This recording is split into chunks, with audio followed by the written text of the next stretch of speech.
मुस्लिम league नून के रहनुमा मलिक अहमद खान ने लाहौर में प्रेस कॉन्फ्रेंस करते हुए कहा है कि जनरल रिटायर्ड बाजवा ने तहरीक अदम एतमाद की मुखालिफत की थी, लेकिन मौलाना ने उनकी तजवीज़ मुस्तरद कर दी थी। क्या कोई सियासी क़यादत को तहरीक अदम एतमाद पर मजबूर कर सकता है? फजलुर रहमान ने सियासी जमातों की तौहीन की। हमें तो मौलाना की तकरीर से पता चला कि बानी PTI बैरूनी आलाकार हैं। पीपल्स पार्टी जरदारी साहब को या बिलावल साहब को कोई डिक्टेट कर सकता है कि आप जाएं जाके नो कॉन्फिडेंस मूव दें? क्या कोई खालिद खान मक्सी को डिक्टेट कर सकता है? क्या कोई शहबाज साहब को या मियां नवाज शरीफ साहब को बता के कह सकता है? वो लोग हमें बुला कर कहेंगे कि आप जाएं और जाकर आप ये डाल दें, इसके अंदर आप तहरीक में एतमाद डालें। जिस मीटिंग में तमाम पॉलिटिकल पार्टीज के सरबराहान थे, तो उसमें तो अगर ये कह रहे हैं कि जनरल बाजवा ने कहा कि डालो तहरीक में एतमाद, तो मेरे सामने जो वाकया पेश आया मैं आपके सामने रखना चाहता हूँ।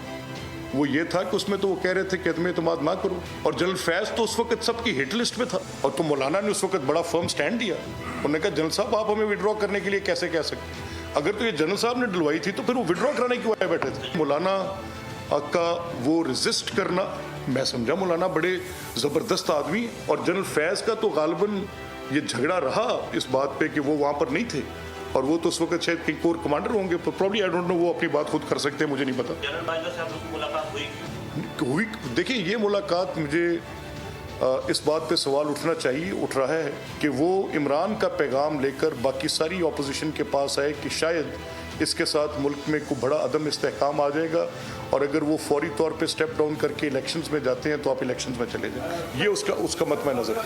मैं ये कह रहा हूँ ये मौलाना ने तौहीन की है बाकी जमातों की। मैं तो आपको बड़े साफ अल्फाज में कह रहा हूँ, मौलाना ने वो दोबारा जो मामलात जिसमें मियाँ साहब के साथ उनका राब्ता, जिसमें उनका राब्ता मोहतरम जरदारी साहब के साथ, इस अदम एतमाद को तो स्टीयर ही वो कर रहे थे।